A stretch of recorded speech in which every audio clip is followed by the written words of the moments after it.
Assalamualaikum warahmatullahi wabarakatuh. Baik, di sini saya akan menjelaskan tentang media pembelajaran Kingdom Plantae, di mana Kingdom Plantae memiliki 3 kelompok. Yang pertama adalah spermatofita.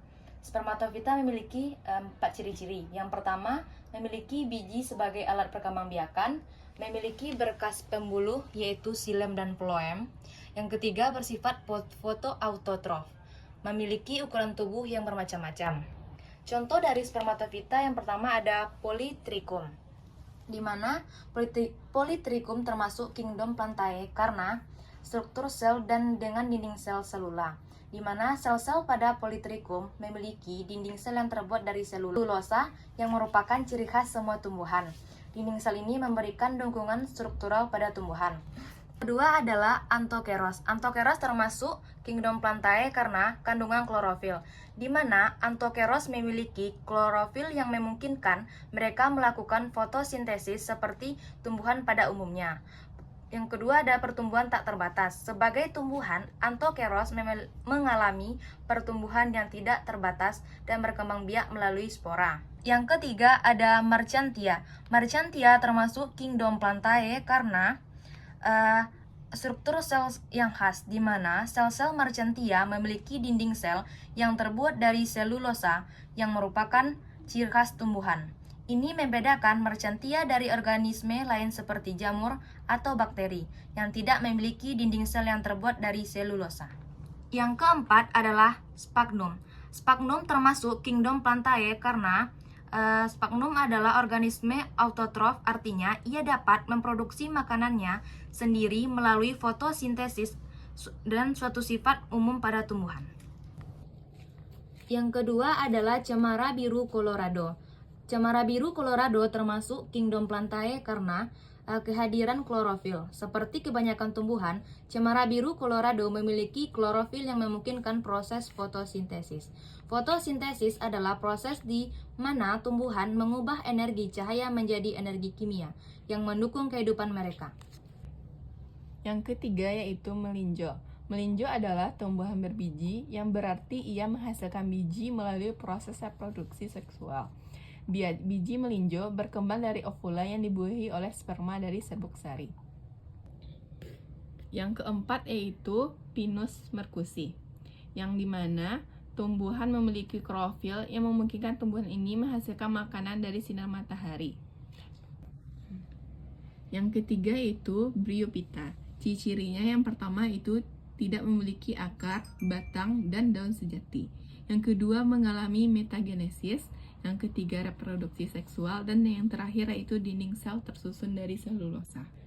Contoh dari Bryophyta yang pertama itu paku kawat, yang dimana paku kawat memiliki sistem pembuluhan seperti xilium dan phloem yang memungkinkan transportasi air, nutrisi, dan hasil fotosintesis ke seluruh tumbuh-tumbuhan. Yang kedua itu Sphenopsida, yaitu berkembang biak melalui spora yang dihasilkan oleh sporefit, bukan melalui biji. Proses ini serupa dengan tumbuhan paku lainnya yang juga menggunakan spora sebagai cara utama untuk berkembang biak. Yang ketiga yaitu paku purba, yang dimana paku purba mengandung klorofil yang memungkinkan mereka untuk melakukan fotosintesis.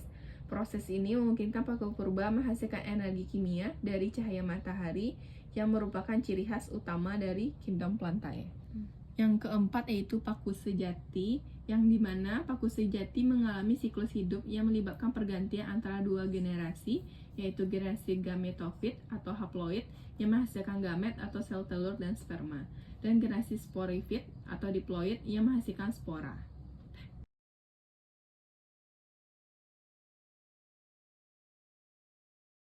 Baiklah, di sini saya akan menjelaskan materi tentang Kingdom Animalia. Kingdom Animalia ini terdiri dari dua, yaitu vertebrata dan invertebrata. Nah, di sini saya akan menjelaskan tentang vertebrata. Ciri-ciri dari vertebrata ini yang pertama adalah memiliki tulang belakang. Yang kedua, memiliki kerangka internal atau endoskeleton. Yang ketiga, memiliki sistem saraf pusat otak. Yang keempat, memiliki sistem peredaran darah tertutup. Yang pertama, bagian dari hewan vertebrata ini adalah kelompok hewan mamalia. Ciri khusus dari mamalia ini adalah memiliki kelenjar susu. Mamalia betina memiliki kelenjar susu yang digunakan untuk menyusui anak-anak mereka. Yang kedua, rambut atau bulu. Sebagian besar mamalia memiliki rambut atau bulu yang menutupi tubuh mereka, setidaknya pada beberapa tahap kehidupan. Yang ketiga, endoterm atau berdarah panas. Mamalia mampu mengatur suhu tubuh mereka secara internal yang memungkinkan mereka hidup di berbagai lingkungan. Yang kedua ada aves. Ciri khusus dari aves ini adalah heterotrofik.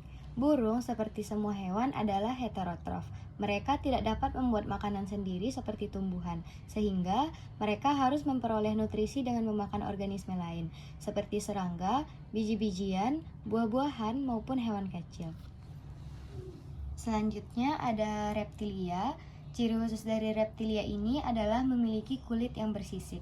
Reptil memiliki ciri khas berupa kulit yang dilapisi sisik keras atau pelat tanduk untuk melindungi tubuh mereka dari lingkungan eksternal dan mengurangi kehilangan air, yang memungkinkan mereka bertahan di habitat yang kering. Yang selanjutnya ada amfibi.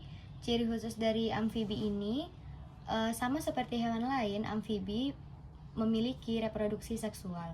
Amfibi berkembang biak secara seksual. Sebagian besar spesies bertelur di air atau lingkungan yang lembab, dan telur tersebut berkembang menjadi larva, seperti berudu pada katak, yang hidup di air sebelum berubah menjadi bentuk dewasa yang mampu hidup di darat.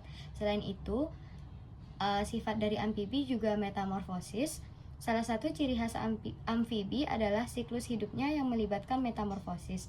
Mereka biasanya memiliki 2 tahap kehidupan, tahap larva yang hidup di air dan bernapas dengan insang, serta tahap dewasa yang bisa hidup di darat dan bernapas dengan paru-paru dan kulit. Yang terakhir adalah Pisces atau ikan. Ciri khusus dari Pisces ini adalah sistem organ yang kompleks. Ikan memiliki sistem organ yang kompleks, termasuk jantung, insang untuk bernapas, dan sistem pencernaan. Organ-organ ini berfungsi dalam proses penting untuk kelangsungan hidup mereka, seperti bernapas, makan, dan reproduksi. Nah, teman-teman, di sini saya akan menjelaskan bagian kedua dari kingdom Animalia, yaitu invertebrata, di mana invertebrata ini memiliki ciri-ciri. Yang pertama yaitu tidak memiliki tulang belakang. Yang kedua yaitu sistem sarafnya terletak di bawah saluran pencernaan.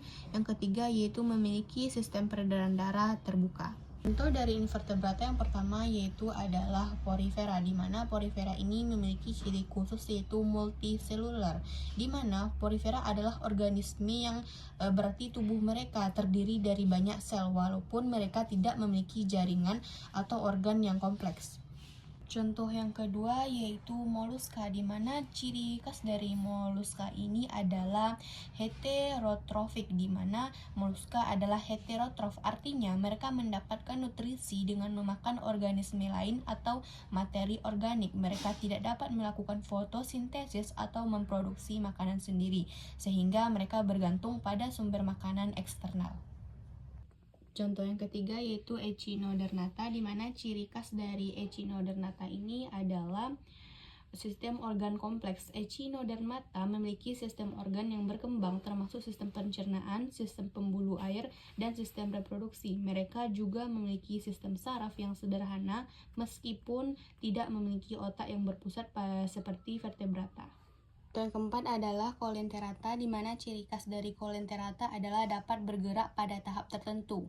Sebagian besar Coelenterata memiliki tahap dalam siklus hidup mereka, di mana mereka dapat bergerak. Seperti ubur-ubur misalnya dapat berenang secara aktif di dalam air, meskipun bentuk polip seperti karang lebih banyak sesilia, di mana menempel di suatu tempat pada fase dewasanya. Contoh yang kelima yaitu ada Platyhelminthes. Ciri khas dari Platyhelminthes ini adalah reproduksi seksual dan aseksual. Platyhelminthes memiliki kemampuan untuk bereproduksi baik secara seksual maupun aseksual.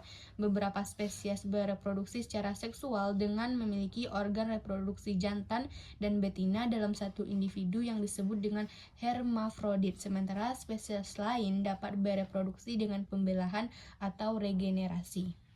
Sekian penjabaran media pembelajaran kami tentang Kingdom Plantae dan Kingdom Animalia, dan kami tutup dengan Assalamualaikum warahmatullahi wabarakatuh.